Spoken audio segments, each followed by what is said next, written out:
سلامونه. سرچینې وایي ټاکل شوي چې د دوشنبې په ورځ د بین الافغاني مذاکراتو د پرانیستي مراسم ترسره شي.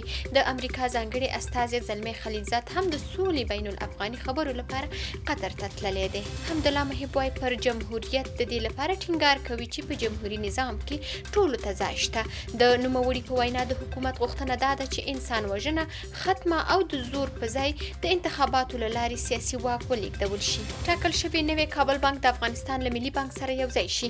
مالیې وزارت وایي چې د دواړو لورو د یوې ناستې پر مهال د بانکونو یوځای کېدو ته چمتووالی ښودلی.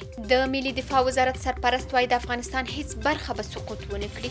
د هغه په وینا د سولې په روانو حساسو شرایطو کې نه یوازې دا چې جګړه کمه شوې بلکې زیاته شوې ده او چابهار بندر ته د هند مرسته شوو غنمو 8000 ټنه نور هم را رسېدلي دي.